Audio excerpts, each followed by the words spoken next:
That check is perfectly legal. Not up to mine.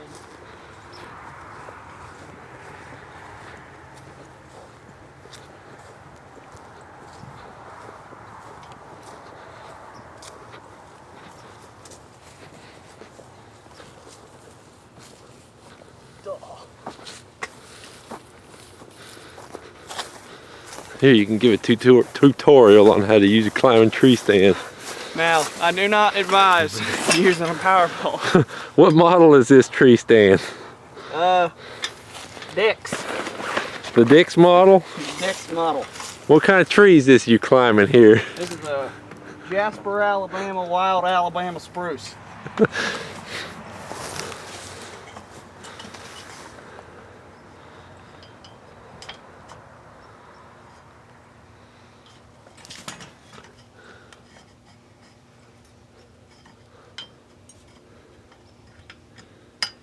Now you gotta get your pegs in your holes.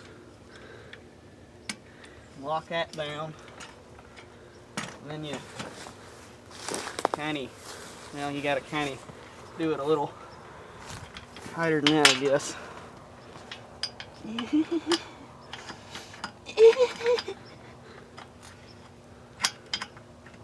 It's easier to do in the springtime. Oh, sometimes it's difficult.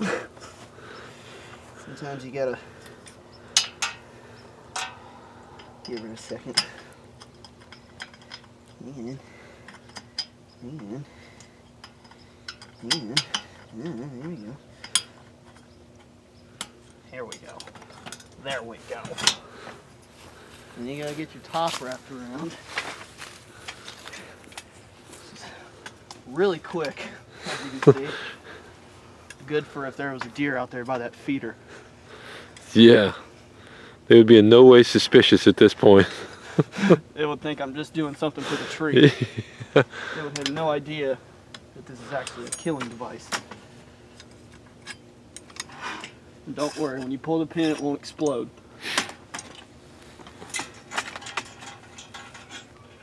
This is designed for ease of use, as you can see. One-man operation.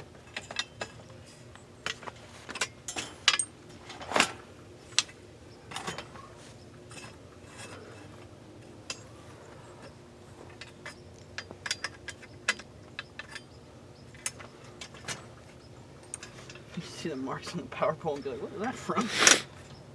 Is there a bear around here? You haven't tried this yet? No, I haven't actually done this. You've been wanting to do it for a long time though, huh? Huh? You've been wanting to do it for a long time though, yeah, huh? I've been looking for a reason. Alright, then what you do is you get your seat and you hook her up here. That way she doesn't come flying and hit you in the head. So you kinda give her one of these. And then you gotta put this up this ways. You get in here. Oh. Get it locked in there. And then you gotta. Oh. Hey, you make it look easy. Now remember, I'm a professional. So, yeah. So then you just gotta get her locked in there. Mm-hmm. And you gotta get this girl in there this way. And you gotta. It's been a minute.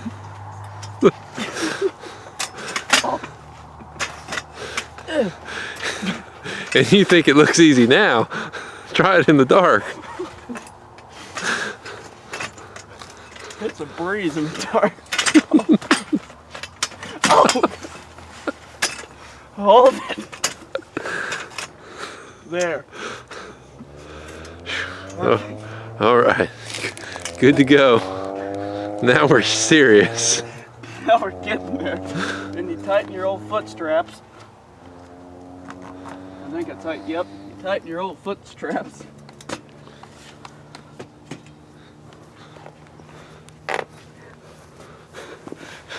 Get a close up on that. Then you bring this down to waist height. is you sit on this, maybe lower, like that. Oh, you sit on this. Mm-hmm. And you pull your feet up. Pull your feet up.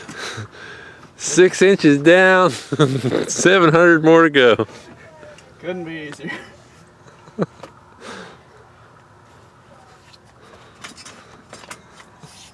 Really a genius who thought of this. It's quiet. Look, you're 15 minutes in and just as tall as me now. It's quiet. It's quick. It's not dangerous. Do some treat work here. And those deer over there have no idea. Y'all can't see them, but they're there. If you was goose hunting, you'd be in there.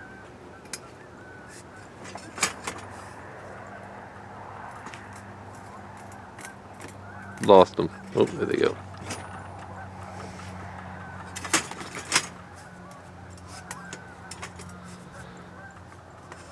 Here they come. Hurry and get up there. See, what you gotta do is you gotta make sure you don't go too quick on one. No, get the gun. Get the gun. Here they is. Here, I'll call them. Ah! Oh! Oh! Ah! Oh! Ah! So you're getting this DVD for $19.99. This isn't even the call-in edition. We're only in the prelim. Threw that and then for free. I like to call that the old Mississippi mud monkey.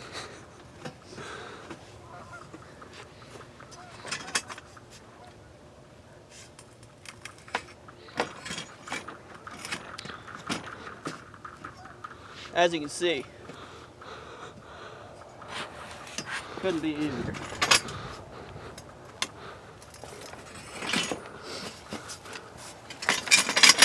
You really get to moving now.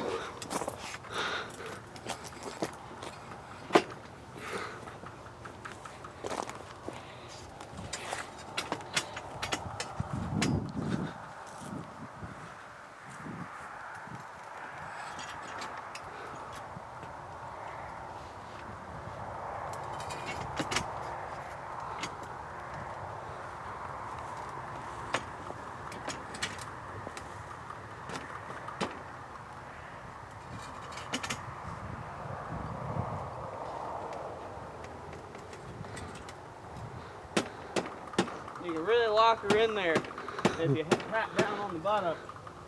This is what all AEP workers use to climb these poles.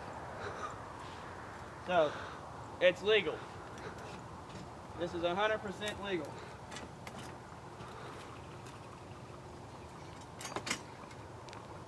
And sometimes you'll find you gotta adjust your top piece, which isn't no problem, because you hold up on here and you take your pin out,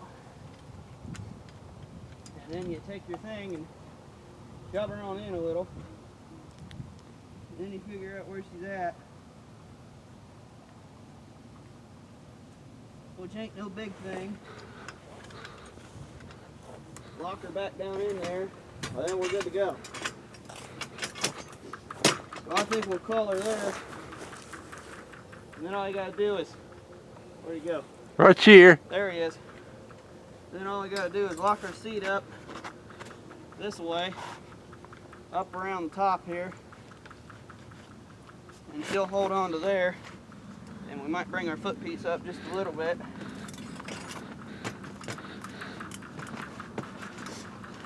And voila! Hunting tree stand anywhere you go. Now, do you tie yourself off, or is that just for girls? See, it's for girls, and the only reason is because once you get up, I'm about 110 foot in the air right now. The camera throws it off a little, but whenever I'm climbing high sequoia trees in Alaska, what happens is once I get about 1,100 feet up in the air, sometimes my chest starts hurting. And the reason all the women tie themselves off is because they only have to climb about 50 foot and their chest starts hurting. I think it's something called the hypotenuse effect or something like that. Mm-hmm. Mm-hmm. And that's the reason we use those. But as you can see, there's a multitude of uses up here. I can look right in the neighbor's window and see his wife, but that's not something I do. You can climb up, you can be looking at the feeder, and that's something I do. You can see to the road, and you can stand up, and you can look around, and you can stretch yourself out. And like I said, I'm about 250 foot in the air right now. The camera really doesn't do it good justice. This is a, like I said, a Jasper, Alabama Jasper tree, and it's about another 510 foot up there. Oh no, ain't that? Maybe another 508. But then we got the Air Force base over there where all them satellite dishes are, and they're pretty nice. We go over there sometimes and we shoot the deer. They don't mind. I've been to the top of that tower. That's higher. That's actually the only tower in Columbus, well, Asheville, Ohio, that's twice the size of the Empire State Building. I climbed that without this, obviously. Climbed it one day when I was real sick. Decided to get some fresh air. And yeah.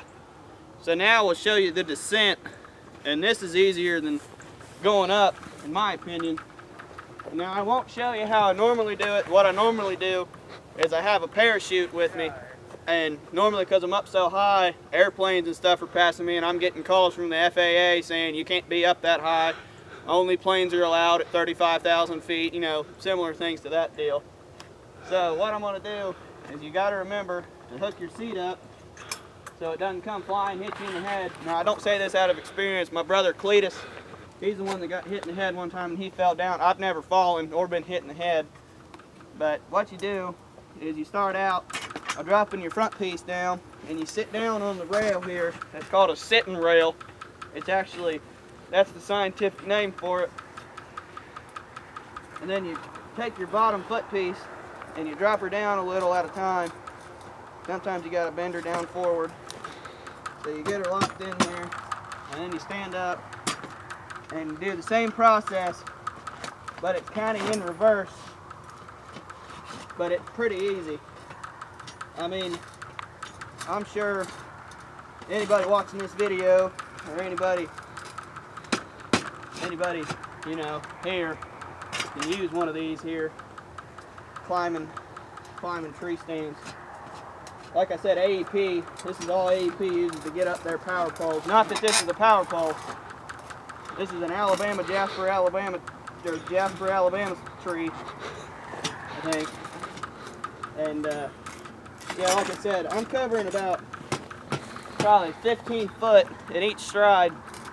And I know it only looks like I'm covering my height, but the camera, like I said, it's a good camera that Danny's using, but it's deceiving because it makes stuff look a lot smaller than it is. Right now, I've done covered about probably 80 feet, so I'm probably only 20 foot in the air right now. And see, normally I just do a double backflip off of here because of my cheerleading days, but them's been over for a while. And as you'll notice, you see me wrenching her around sideways. Sometimes it's hard to get her to unlock, but you always want to make sure you stomp on the end there just to make sure she's good and locked in. Because like I said, Cletus took a tumble one time. I never took a tumble. And but yeah, you just got to make sure you step on the end there and make sure she's locked in real well. And then sometimes it's a little difficult to get her to release, but it ain't no big thing. Like I said, sometimes you gotta wrench her around sideways, something like this effect, and lock her in real good, and then come on back down. And just lock her in nice and good there, get about a foot length there. See, he's turned the light on, and the reason for that is because there's bears around these parts. That's why it's always good to have you climb a tree stand, because I don't know if you knew this, but the brown bear is the only species of bear that can climb trees. And they're the most dangerous bear. They're the ones that are all white. Yeah, the white brown bears that can climb trees are the ones you got to watch out for. And they're pretty heavy around here in these parts. So we're closing in on about 8 feet off the ground. And all you got to do is just keep going the same way you've been, and then once you get to a point, I'll show you guys when you can hop off the bottom there. Now you can also ride it all the way to the bottom, but cool people don't do that. So basically, all you do, once you get to about here, you lock your foot in, and you take your pin out of your top piece, just like this here, and then you unlock her, and then you can either go over top or step underneath of it. I like to go over top. Then you grab a hold of it. Yep, she's still locked in there, but you grab a hold of it, and then you go ahead and put her to the ground. Make sure you don't forget your pin. That's a main piece here, is your pin, because holds up the 10,000 pounds of the climber. And then you just go ahead and hop off, and there you go. Like I said, climbed up about 800 foot there. Camera really doesn't do it justice. There's clouds in the way at the top now, but that's your tutorial on how to use a climbing tree stand.